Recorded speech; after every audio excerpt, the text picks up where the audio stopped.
Welcome to Pirate Living Podcast, where we highlight ordinary people living extraordinary lives. These are pirates who take small, bold actions daily to create social change. Pirate life is all about rebelling and breaking the rules for good. Creating lasting social change starts by first breaking our inner rules.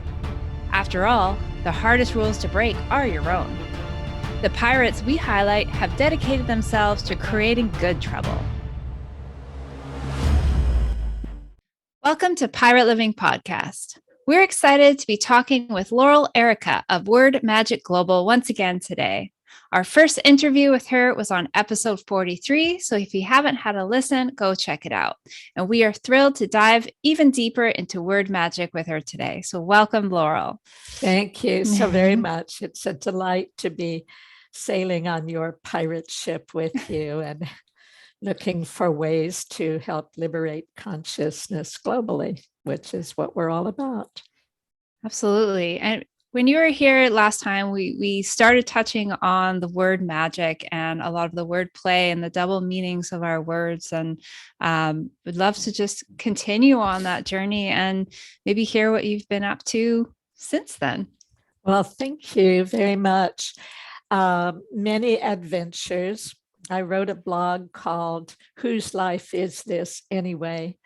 Because having been living a nomadic life for several years and being untethered anywhere, I just found myself carried from one situation to the next that brought about a whole evolution in my relationships and in my consciousness and in a greater trust of what I'm thinking of as the larger immune system that is around us. We know we have one in our bodies that without our conscious awareness is beating our heart, digesting our food, etc., and fighting off organisms that would weaken our system.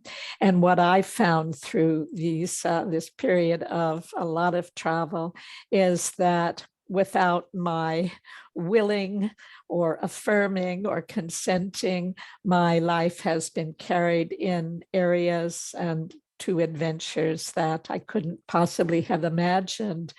And it gave me such a great conviction that I can relax in the face of whatever is going on, knowing that this larger part of me is going to carry me to where I can be most effective in sharing the gifts I incarnated to share. And I know that what's true for one is true for all. And the process of letting go and trusting is sometimes easier for some than others. For me, it has not been easy, but I'm so grateful to feel in a space of greater peace and surrender, trust, and amazement at what comes forth when I let go. Mm-hmm. We talk to a lot of pirates who are living a more nomadic lifestyle, and I'm wondering what started you with that. What brought that on? Well, I had been living for 30 years in Santa Monica under what was then a changeless sky. And I then had the opportunity to move to the Pacific Northwest to be close to my son and his family. And the opportunity arose when I do editing for people, editing and writing sometimes. And there was a large enough project to fund my exit from Santa Monica to the Pacific Northwest. And my family stayed in place 2 years, and then economic necessity took them to Wisconsin and now Northern California. So there was no point in trying to follow them from place to place. And I preferred living in the forest.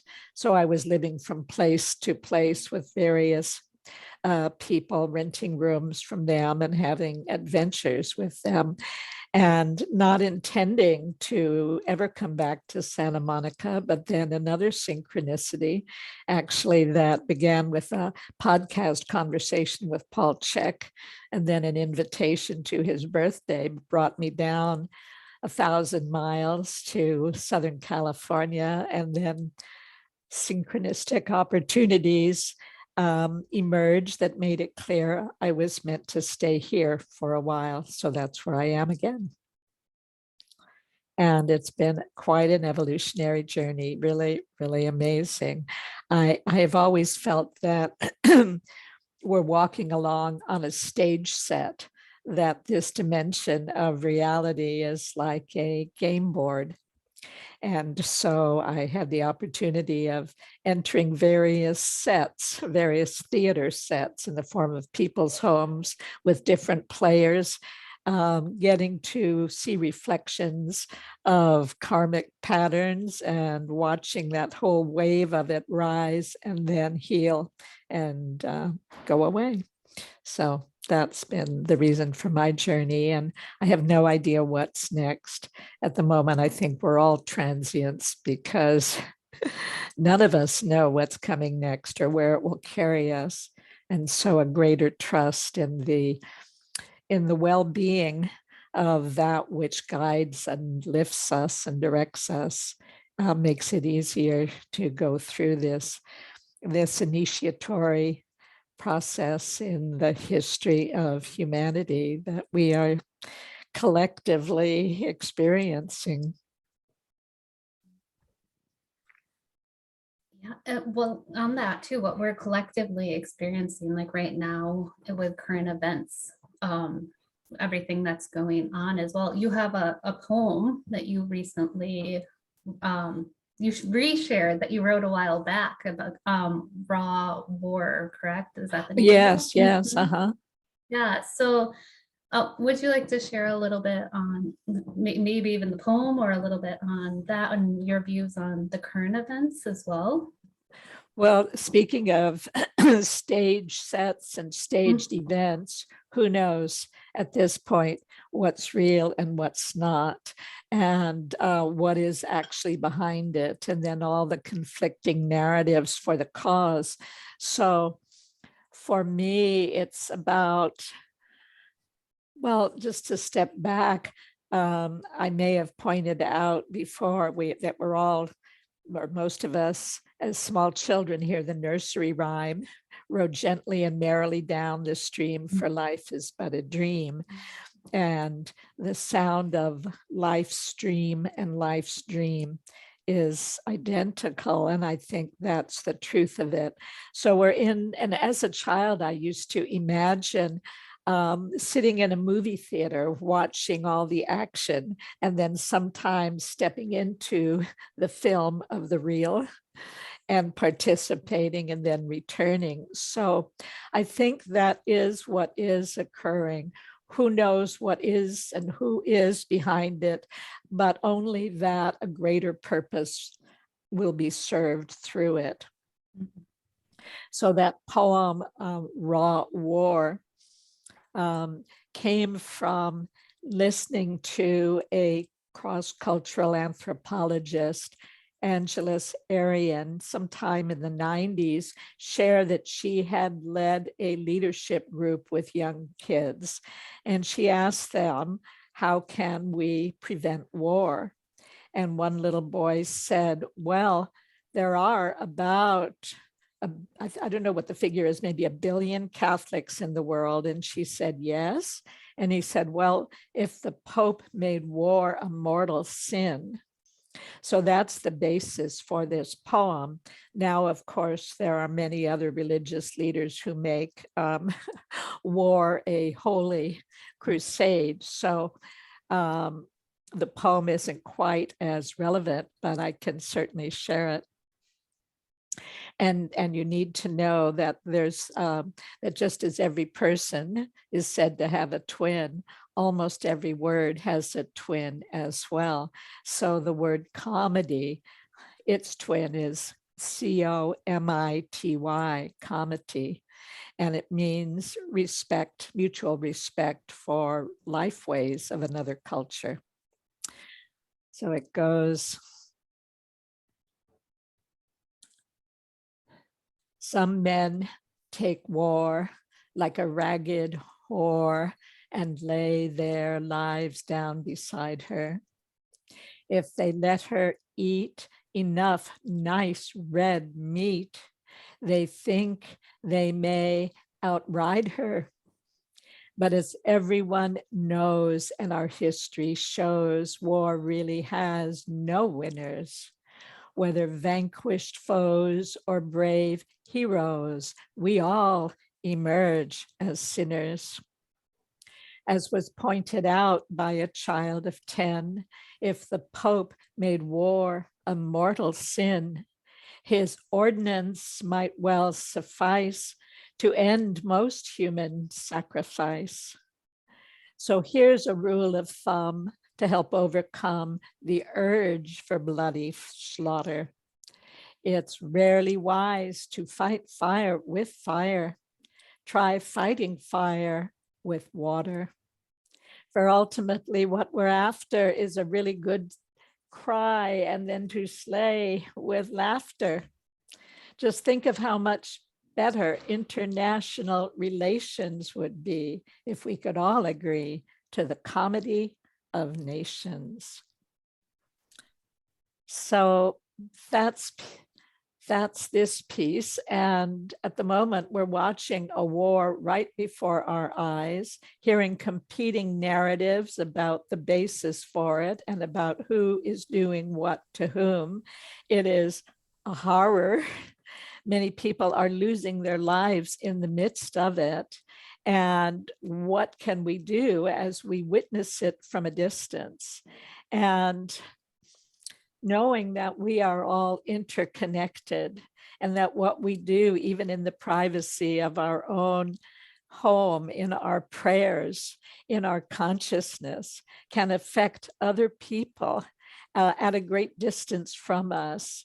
I believe that both the inner work we do through meditation, prayer, contemplation, affirmation, all those things that we do individually, and then bring the consciousness we cultivate through that process to our collective conversations, and then to converse with a greater awareness of the levels of meaning within single words that we mostly overlook or underhear, we can begin to speak with greater consciousness and greater kindness in ways whose reverberations can positively lift the consciousness all around the world, among all nations, whether we speak the same language or not.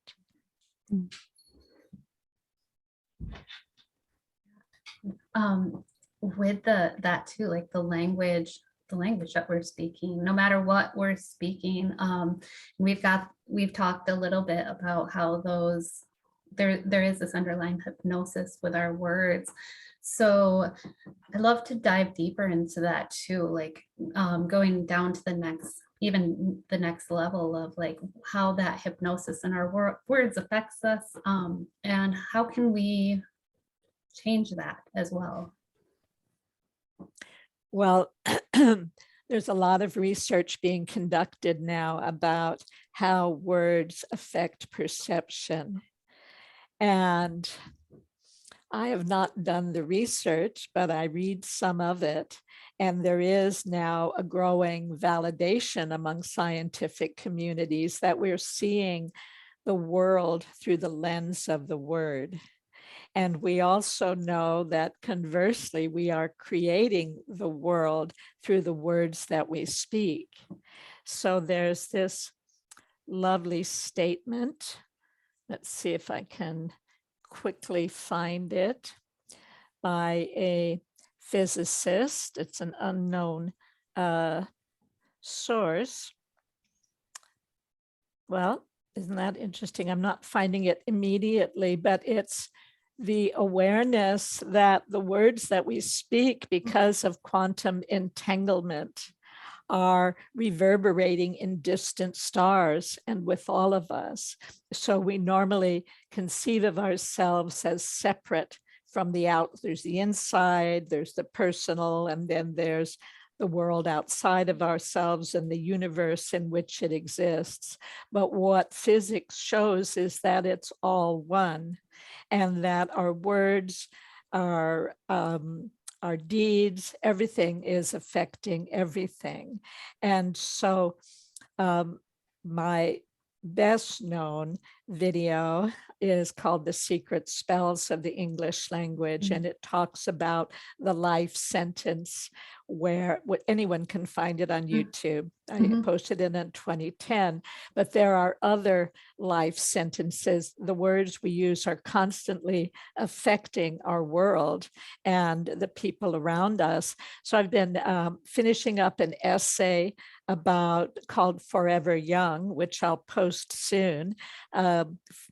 Members of my extended family just had a new baby girl, and I realized that whether one is 1 minute old or 100 years old, we're described from the very beginning as old.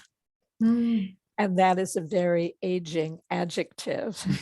And that it gives us a sense of, this journey from the womb to the tomb, where we are condemned with a vision of being old, which means withering day by day by day. So clearly we need more the evolution of the language. And I am soon going to be inviting people to a meetup with me in which we talk about how we can start evolving English, the leading software of the Western mind, to help us convey a higher frequency of consciousness in our communications and inspire a greater frequency of kindness in our interactions.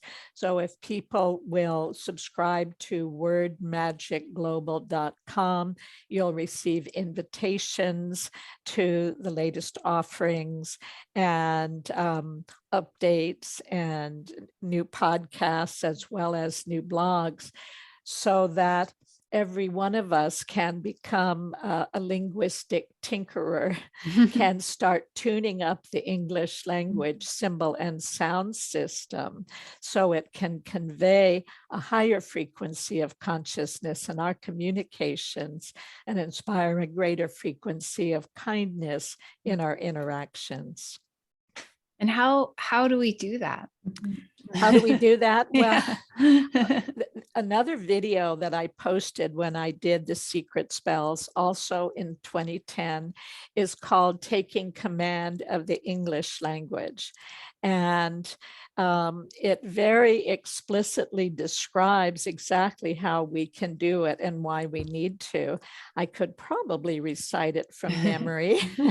I may need to look at it to do it perfectly, but it gives the example. Well, page 2 says, I think back about how random acts of kindness helps deliver us from our blindness and remind us of the sweetness that binds, refines, and completes us through our acts of spontaneous, miscellaneous giving, and how these acts simultaneously elevate our sense of what we call really living, since generosity generates prosperity when we give with an open heart and deep sincerity.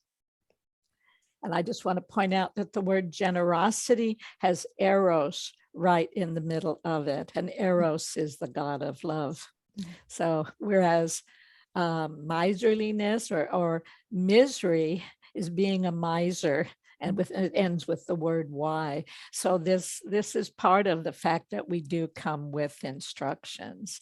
And that poem goes on to say, to be the one to release the dove of peace on a wave of love that lifts us all above our usual sense of separation, must surely be the cause for an ongoing celebration, for it is certainly an experience that lifts us well beyond words and beyond anything money could possibly buy.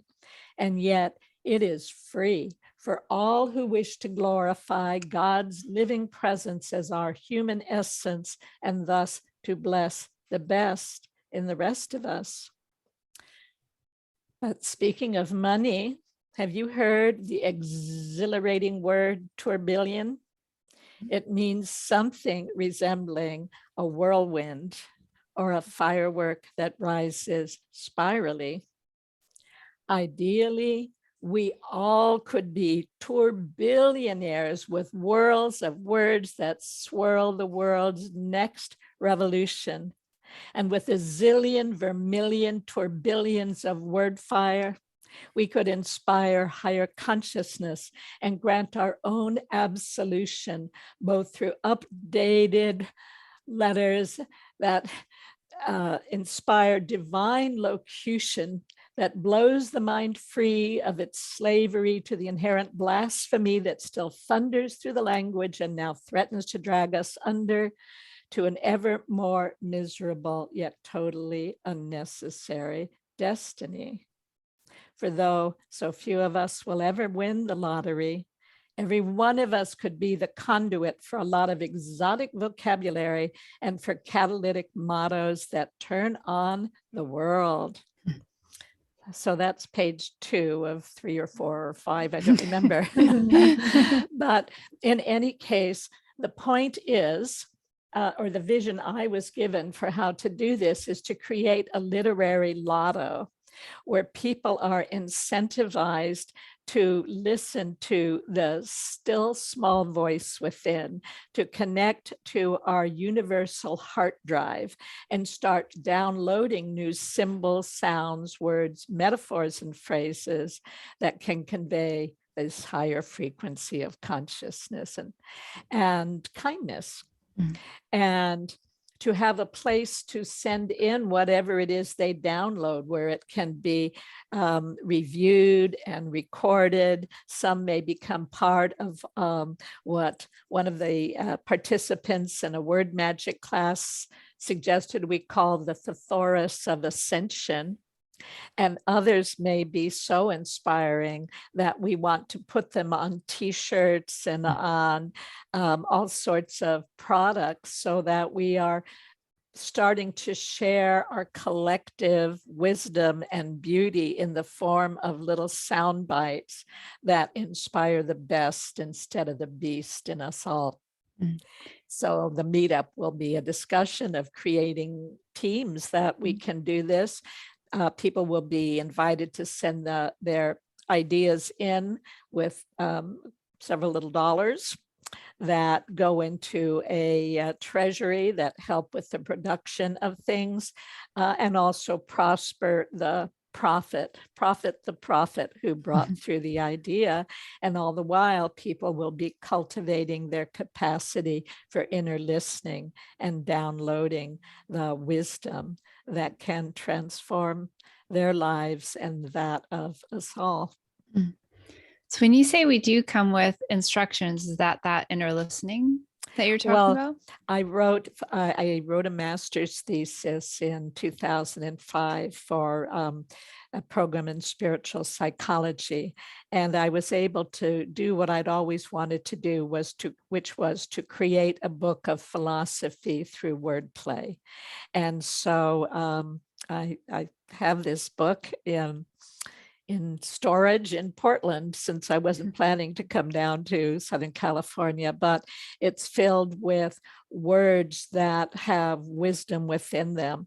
So people are most familiar with my work in terms of secret spells, hypnotic words that contradict themselves and probably affect us subliminally because of the double talk in them. But there are also what I call sacred path words, which are words that remind us that we already have the wisdom within us to live lives of liberation and beauty. And so, for instance, we have in the word eyes is yes. And I take that to mean that we are meant to say yes today, as well as yes tomorrow and yesterday. That yes is that's accepting where we are and being okay with it. And yes, another word for yes is see, which is SI, and we're meant to see for ourselves and to live affirmatively. However, in our nose is the word no. And That means that knowledge requires good sense and the ability to sniff out the news and to exercise discernment in our lives. And in our mouth, I was surprised to see not in, but out. And so anyone can make whatever they want of that. In this book, which is not published, I surmise that it means that life is not about consumption, it's about expression. And in is in our chin, so our nose isn't stuck in the air. And we've heard of a third eye here. Few have recognized that we have a third ear in our heart. And the word heart and earth are the same word. And when I've asked young children what they make of that, one little boy of about 7 said, well, maybe it means that the earth is the heart of the solar system. And another child said, well, the earth is the heart of our lives.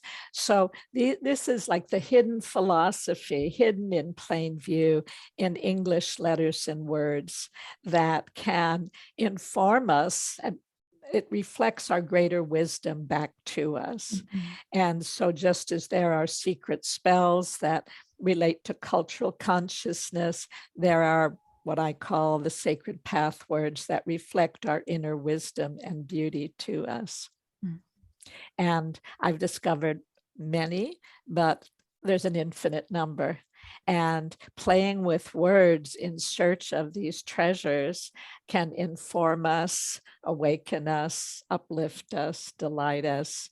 So this is a kind of wordplay that makes everyone smarter, wiser, kinder, more playful, witty, and literate. You talk about speaking with children and asking them questions. And I'm curious what do you notice is the difference with the response from children versus adults? Well, the lack of inhibition. Children will venture forth with a response. And well, there's the word grown up. It sounds like groaning pain. Or the word adult, which is almost identical to adult, which is an idiot. And I sometimes quote the 20th century poet Charles Bukowski, who said, most everyone is born a genius and buried an idiot. So children, healthy children, have access to their genius, and genius is higher dimensional consciousness. It's a capacity that everybody possesses. So whereas children will venture forth with their ideas, adults will look for the trick in the question. And a couple of years ago, my grandson at 10 said to me, well, you know, if you turn the word backward, you have DROW. And I'm thinking, yeah. And he said, well, that's the beginning of drowsy. And that's how we feel when we read words in bed. And of course, the hypnotist's main tool is language. And one of the main phrases is, you are feeling drowsy. So it's like being in a sound system, a symbol and sound system, which is constantly echoing and reflecting us back to ourselves. And it's wonderful to become aware of it and then to begin tuning it up where it has fallen out of tune. So how is it that we lose that genius when we go from being a child to? Well, it's the conditioning that happens at home. And it's the lack of recognition that children, like very, very early age, have access to their source of infinite intelligence. And wise parents who are able to recognize it can then support its flowering. And through one of the most amazing synchronicities that I had in meeting someone, I met a woman named Risa Brown, R-E-S-A Brown. And Risa is a homeschooling genius. And she has the website, thecalltobrilliance.com. and another website called passionorientededucation.com. So she has so much information to help parents see right at the start where the genius is and to help cultivate it in their children. And she, when her children were very little and were declared dyslexic, dysgraphic, and disruptive, and the school systems wanted to drug them, she said, never mind, I'll educate them myself. And I think she was credentialed at all levels. And she started, she with, I think, a relative started a homeschool in a plumbing factory for their children and the workers' children. And there was no homework, no grades, no tests, no pressure, and only support where the kids were interested. So her two boys weren't interested in learning to read till they were about 10. But all the kids excelled in their areas of interest and were ready for university level classes in those areas, socially and emotionally, as well as intellectually. By ages 10, 11, 12, they all became Renaissance geniuses. So that is the capacity when we know what to look for in young children and how to fan a spark into a flame and how to keep feeding that flame so that it grows into the brilliance that is natural to all of us. But as we know, that is not what public education is seeking to do, to have people who can think for themselves and have their own direct pipeline to the divine. Those all hit close to home for me. Yeah. I used to teach, and you knew too there was a better way to this. And part of my drive to do what I do now, which is helping kids understand how their words affect their life and helping empower their language so they can empower themselves and build their confidence. Really where it came from was the fact that kids are in school sitting in the public schools, they're sitting all day working more or less the work schedule of their parents and being taught to fall into a cubicle life as they grow up. So they're being taught to think inside of a box, and thinking outside of a box is almost punished within that system. Yes. So yes. Yeah, I'd love to see how those kids are doing and like hear what they come up with too as they become adult, well, bigger people. What's a better word we can use? Yeah, right. Well, and the word taught, children are taught in school, and taught's word twin is T-A-U-T, which means tense, which is one of the causes of nearsightedness. And children are given lessons, and no growing thing wants anything that lessens them. And the people who oversee the program openly declare themselves board of education. And you have to be absolutely tune deaf or to take on such a declarative label as that. It's the truth is right there out in the open. And yet we are taught to ignore it. And I've shared before, I don't know with you guys, but listening to you guys, for heaven's sakes, anyway, you ladies, listening to a little boy's video game and hearing the background narration, and it was repeatedly saying, nothing going on over here, let's look elsewhere. Nothing going on over here, let's look elsewhere. So it was implanting in this child's subconscious mind the impulse to ignore the obvious. So we think if it's too obvious, it can't be real. But no, I think the truth has to be told, because a lie is not fully alive. It's missing the V, which is like the arrow point of spirit into matter. And so it's all out there for all to see. It's just we have chosen to believe nothing going on over here. So yeah, that's wonderful. And just to ask children to start inventing words and give them ideas. And I'm soon going to put out a little book for kids. I've done a lot of writing on that score. It's just I have so many projects at once that I'm working on, and some for clients as well, that I'm not, well, I'm looking forward to completing them more quickly. Mm-hmm.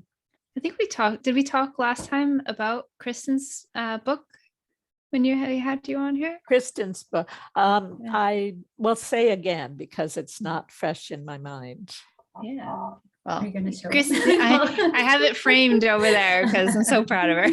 Oh, good, good. Didn't I take a look at it? I believe I sent it to you. Yes, yes. Abracadabra, I know what to do. Yeah. Yes, Mhm. yes, absolutely. That's Yeah. wonderful.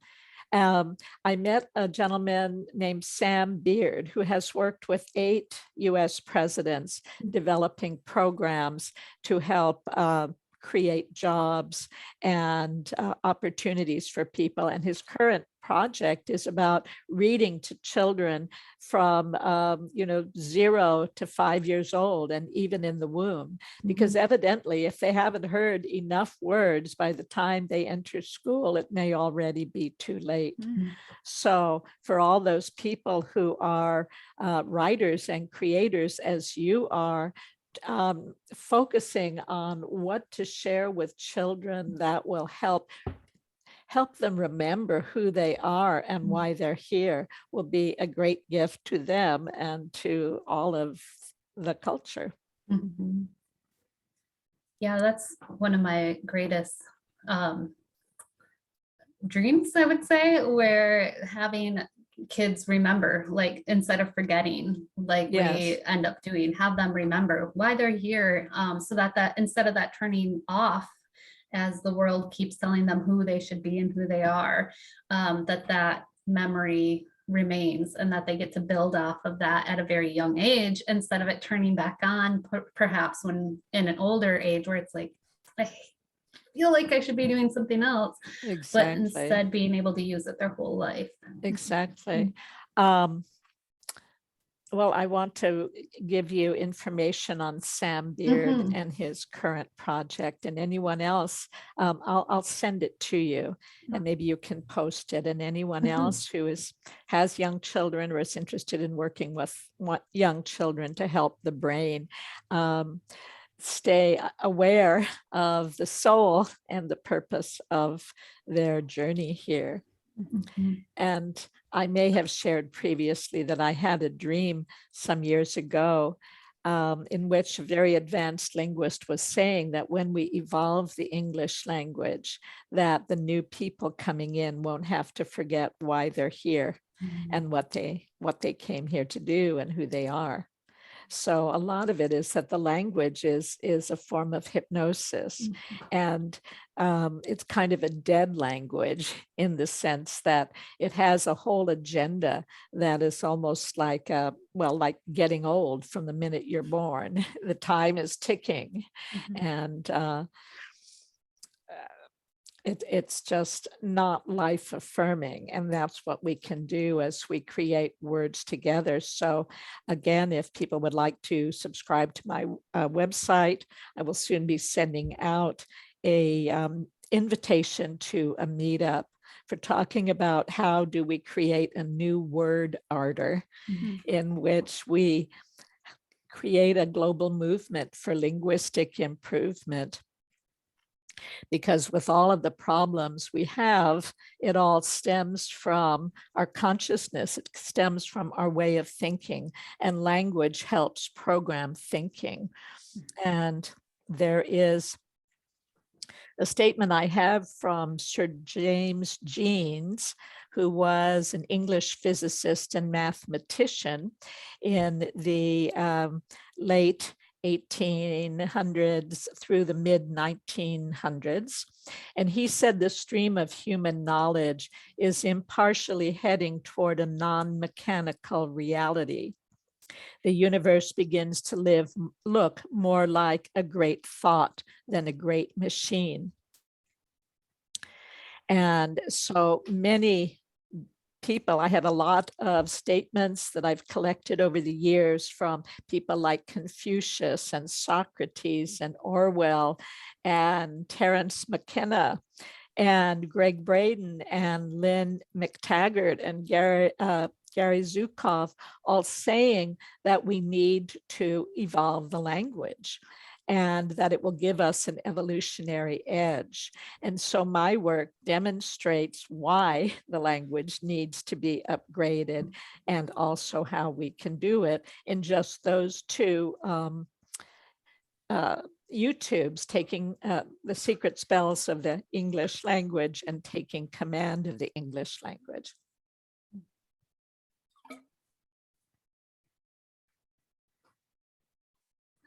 Karan, you look like you had something you were saying, so I was waiting for you.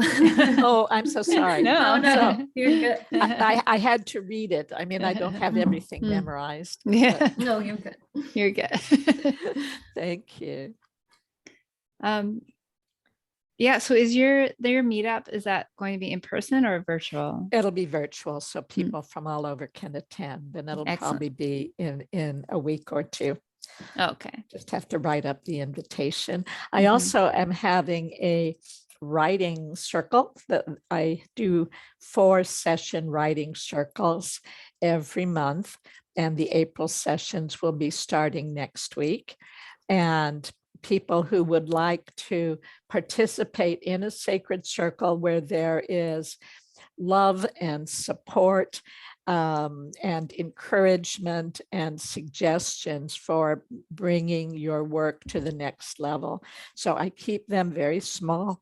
I have several each week, and everyone has an opportunity to share their pages, to ask questions, to get reflections and suggestions, and then to offer it to other people. So it's an amazing synergy of people who come together to share with each other, and a great flowering of talent and completion of projects. It's a very lovely and truly sacred thing.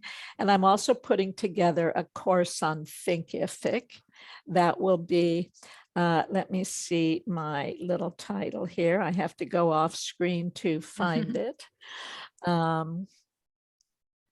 So it is called Speaking Beauty, Amplify Your Word Fire and Light Up Your Pathway to Prosperity. Develop a silver tongue in 21 days and talk yourself into abundance. So that will be a class people can take at their own rate. And I will come in and do a coaching session or two, and it will be an introduction to a larger immersion in this subject.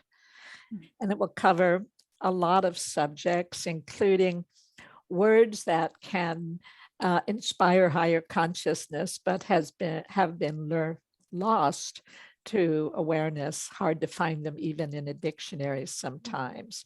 I have an article called Angel Food, Words That Put Wings on Our Hearts, that I can send you a link to, and it will share some of my favorite words. Like for instance, the word theodicy is very relevant today. And I found that by trying to rhyme the Odyssey. When I was writing a poem for someone and I was going in my mind, the Odyssey, the Odyssey, the Odyssey, the Odyssey, the Odyssey, that has to be a word, and it is. And it means a vindication of the goodness of source, spirit, God, in relation to the existence of evil. And it's a theological argument, but it's also, we wonder, well, how could a loving God allow this to happen? And what happens in the process of dealing with these kinds of situations is that qualities of consciousness and courage and determination emerge that likely would not have without having that severity of a challenge. And it also has to be looked at in the context of life as an eternal journey. So that even if we step out of one incarnation, we are assured when we're ready of taking another and taking with us the qualities we developed in the course of facing what looked like insurmountable challenges. So that's definitely one of my favorites. And another is omnificent, which means possessing full creative power. And another is anamnesis, which means the soul's recollection of the learnings and talents and gifts it cultivated in other lifetimes. And so now I've seen it defined as a patient's recounting of their medical history. So you see how they get absurdly downgraded at times. And so there's little reflection of the beauty of our being and our capacity to really overcome whatever is thrown at us, because we are greater than all of this. And so, just as I said earlier, that the world has looked like a stage set for me, we are actors on this stage. And when we look from high altitudes, we see that that it's a little toy world, and we are so much larger than this. And when we call in our higher intelligence and the whatever sorts of energies and entities support us in our evolution, then we find that we do have supernatural capacities. And by what other means would we cultivate them but by being on the edge where we either fall or fly? Mm-hmm. I'm curious, you mentioned that some of these words, these lost words, that they're not even in the dictionary. So how do you rediscover these words? Well, old dictionaries. Okay. And you find when you look at dictionaries that are older that they were written with the assumption that a very educated audience would be reading them. And that assumption has declined. So they've gotten more and more, the word I'd use is pedestrian, meaning kind of average, and not recognizing the genius in people. And so, just as I've shared before, the word theocracy, we think of it, I have it in one of the poems that's in my book, Word Magic, Wordplay That Puts a New Spin on the World. And it says, the alternate theocracy spelled with an S and not a C is not in every dictionary, which is itself a commentary. For theocracy means union of the personal soul with God above. So what need have we for admonitions, taboos, decrees, and prohibitions when all are guaranteed admission to the promised land by definition? And I should have prefaced it by saying the theocracy that is most familiar to us is spelled with this C, and it means it's the idea that a government is divinely guided. And spelled with an S, it means that we are divinely connected to the infinite and don't need external guidance and telling us how to be, what to do, what to think. So by eliminating that spelling and that word, they're reducing our own personal power and giving it away. Exactly. One letter change. One letter change. Yeah. And a C is half an S. An S turns in both directions. And I will soon be posting my animation on the letter S. It's called Esoterica by Laurel Airica, the definitive exegesis on the letter S in verse.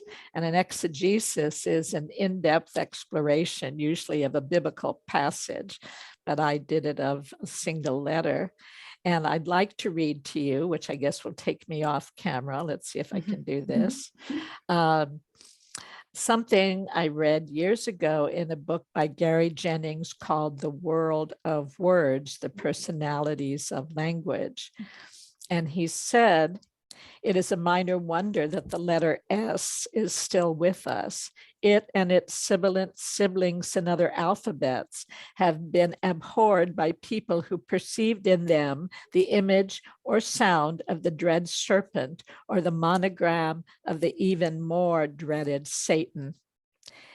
The Yazidi Arabs won't pronounce the letter. The Hebrew scribes took care not to use it in the opening passages of the scriptures, and he goes on from there.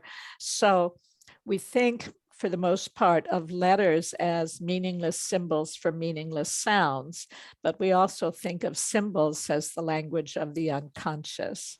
So we may not be conscious of the meaning, but that doesn't mean it has none.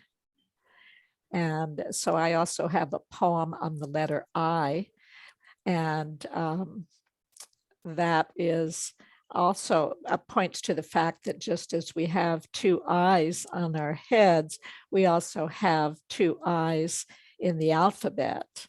And the lowercase I, which is the little line with a circle above it, represents in my mind the egoic self, where the mind and the body are separate.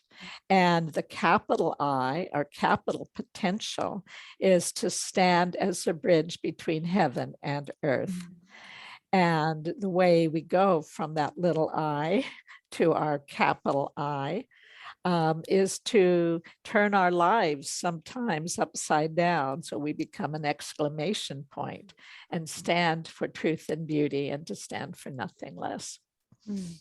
So you're taking your love of word magic down to the letter. Yes, exactly.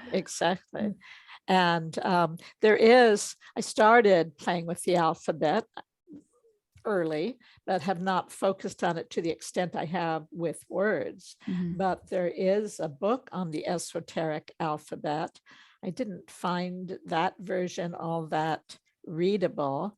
There's another one whose name is escaping me at the moment, but nothing is nothing. Just like, only 4% of the universe is visible, and the rest is dark matter and considered insignificant. And similarly, DNA, we don't understand it, so it's junk DNA. I mean, that's just amazing arrogance that keeps us ignorant.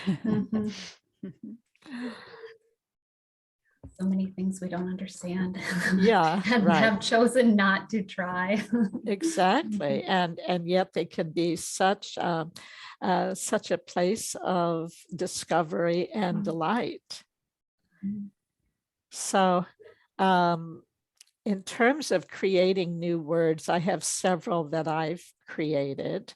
For instance, the word intelligent, I've added an L to the end, or so it becomes intelligental. And the reason for that is that there is really nothing smart about a brain without a heart, although it seems to be the ultimate seduction, because it grants us unchecked power, but just to bring our darkest hour, for it endows us with a genius for destruction.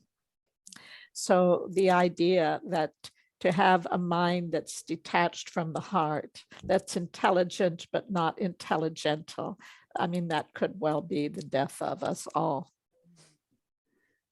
So there's lots of ways to tune up the language. My word for communication, I created communification, which is heart-centered conversation that creates the felt recognition of our oneness. And cosmosis, the process of assimilating into divine light and love while awakening to the fact that this is really all there is. So it's a lot of fun to play with words. It might seem like a trivial pursuit at this time when the world looks like it's going to hell at an accelerating pace. And yet there was that song from the Leonard Cohen, Suzanne, when Jesus saw for certain only drowning men could see him. He said, all men shall be sailors then until the sea shall free them. So And I think about seeds, some seeds that only blossom after forest fires, and some seeds that take 2 cycles of frost and thaw before it knows it can trust that it's safe to come out now. And we are at that time when this is the moment to find what is greatest within us and to find our way out of the programming and the habits that have kept us limited in what we do. And also to recognize that, just as the physicist Jean said, the universe is looking like a great thought rather than a great machine, that our words implant thoughts within us. They're not neutral signifiers. They are filled with meaning and messages that influence our perception of reality and therefore what we create in our world. And because this is an old, outdated software, we can start collectively, creatively upgrading it, both by discovering some of the words that are there within words and by tuning up words, like I've shared an example of asking a group of people, what shall we do about the fact that the word hello in reverse is oh hell? And one woman said, well, how about hallow? And when we say hallow to each other, it's like a recognition of that the other is sacred. And a gentleman named Arkan Selik in Turkey turned amen into I'm in, which I think is a beautiful affirmative statement that, yes, I'm putting my energy, my intention into this purpose. And that's what it is, our collective will joining together to affirm a higher vision of reality. We live out of our stories. The story we've lived out of for the last 2,000 years is that a woman took a bite out of an apple and the whole world went to hell. And everyone is born in sin as a consequence. And so there has been that dark pall over all of us. And how can we fully emerge when we feel that we are dark and inferior beings? Well, that is a story that's false. And we all have an inner narrative mind that's constantly throwing shade over us, criticizing us, calling us to limit ourselves and stay safe, and we're not good enough. And everyone seems to have that same scenario, at least everyone I know. And it's a lie. So what is the truth is our greatest self, and what feels best when we tell a new story of who we are. So in this Thinkific class, there will also be about affirmations and invocations that affirm and strengthen the truth of who we are instead of the lie that we've been told and that we continually tell ourselves, and that the language itself promotes. For instance, I've never liked the word instinct because it sounds like we have an inner stink to me, that what's within us stinks. Whereas the word intuit is like getting into it. It's coming into resonance with something so we can know it from the inside out and do something with it. And the word consumption, that was in the early 1900s, that was the waste, that was tuberculosis, the wasting disease of people's lungs. And contemporary consumption is a measure of the strength of the economy while it is wasting the lungs of the planet. So as I said, everything is out in the open in the language. And when you start playing with words, you start discovering that words are mastering us rather than we are mastering the language. And I had a friend who said, we don't have ideas, ideas have us. And that's the truth. We're their mouthpiece, their arms and their legs, and people get run by ideas, even those that are encapsulated in tiny little meaningless sound bites, but that sound good. And I'm just posting a blog called The Right to Life for Everyone. And I didn't expect to have such a so much to say about a subject on women losing the right to choose whether to carry a baby to full term. But I have strong feelings about that, about clamping the iron jaws of the law around a woman's reproductive system, like a chastity belt of old. And anyway, there's a lot to say about everything. And just as I was surprised at how much feeling, I mean, mostly I look at this dimension of existence as backward land, because it is so totally backward, where our actions are mirror images of our values. They reflect them in reverse. So we kill for peace, we die for a good time, rather than knowing that living and loving is how we achieve our goals, not condemning and killing. And so mostly I protect myself from getting too enraged about the news that I see. So I was surprised to see how much passion I have for this subject, and also fueled by the fact that I was an unwed mother. And I know what it's like. And I have a lot of thought about it, and I'm sharing this now simply to say that I'm sure your listeners have a lot of thoughts and feelings that they would like to express, but maybe that voice in the head says, you're not a writer, you're not good enough, you don't know enough, you're not smart enough, and therefore they put that clamp on their own expression. And what the Sacred Right Circle will help you to do is to get reflections from other people who say, who let you know that there is brilliance inside you. And if you can speak, you can write. It's not a jump, it's just a natural progression. And I can help you with that and would love to. And other members of the group can do so as well. Mm-hmm. Yeah, I want to take one of them.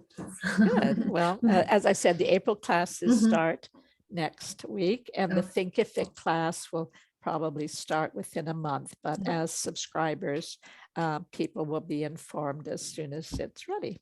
The interesting thing about that voice in our head is that because it's our own voice, we believe it to be true. Yes. I mean, why would I lie to me about such an important thing? And yeah, these are all the stories that we carry and we live out, and we can choose to ignore. Yes, and rewrite. I beg your pardon, and we get to rewrite them. Exactly. And the word pay attention, attention is a high price to pay for listening to that voice. And I remember years ago when Eckhart Tolle was first on the scene, and he said it's like a demon left a radio on in the attic. And so we're constantly hearing it. And when we pay attention, it can drain our energy. And I know when I'm tired, it gets toxic. And whenever I sort of glance over to hear what my mind is talking about, I remember, oh, that's right. And I just sort of visualize that yellow crime scene tape around my mind to remind me not to dip in, because it has nothing of value to contribute to my life. And it's only just a tape recording that goes on and on and on. There's a wonderful new book by Dr. Amy Johnson, and I think it's called Just a Thought, and it's available on audiobooks. And it reminds us that none of this that has such an impact on us emotionally and on the choices we make, none of it is anything but noise, and basically recorded recycling noise that, when we take it seriously, can create all sorts of emotional upheaval. And this understanding, which is based on an enlightenment experience by a man named, or experienced by a man named Sid Banks, SYD Banks, in the early 70s. From that grew out an understanding referred to as the three principles that has been used to help even people with serious mental disorder to stop doing that to themselves. Yeah, it's one of the things that we do as coaches is we get the people to, first of all, put it down on paper. So write out those stories and the negative things that are in your head so that you can actually see it and see it for what it truly is. And then give that voice a name it. So we just personify it, and then realize that we don't have to listen to the evil inner partner in our head. So it's a fun thing that we do with our clients. That's excellent. And there's a book I saw years ago called Taming Your Gremlin, which is all about that. And it shows people's pictures of their gremlins. And this one that is constantly raising the bar. So no matter how well you do, it's never enough. So I call that the not enough stuff. And we have it in so many different forms. And it's can be very, very debilitating. And it comes from the amygdala, the part of the brain that is focused on keeping us safe, wanting to keep us in our tight little comfort zone, even if it's a prison, even if it's the tiny bottle that the genie that we are is enclosed in. It's like better safe than sorry. And so that's what that voice is encouraging, is self-limitation and not taking chances. And we can do so much better. And as we become more familiar with words that reflect our genius and brilliance to us, and come together collectively where we are supporting each other and being mirrors for each other to invite in the brilliance of who we truly are, then progressively we get free to ignore that part of us, which then fades away. It loses its power to persuade us off our true path. When I did the project to give my inner voice a name, and I realized what it was saying to me, it was some of the exact same phrases a little 5-year-old in my class would say to me, which would be like, I don't think you know what you're doing. Like I started hearing it in her exact 5-year-old voice, and which I would laugh off whenever she said it to me. And then I'd give, like, I knew she wanted attention and she wanted to be shown some love. So she's throwing these words out at me where really all she wanted was love and attention. So I would look at her, shake my head, and then give her a hug if that's what she wanted. And so when I realized that too, that really helped me start quieting those voices. I'm like, oh, sounds exactly like the 5-year-old who I knew all she wanted was love and attention. Yes, that's beautiful. That's a wonderful, liberating insight.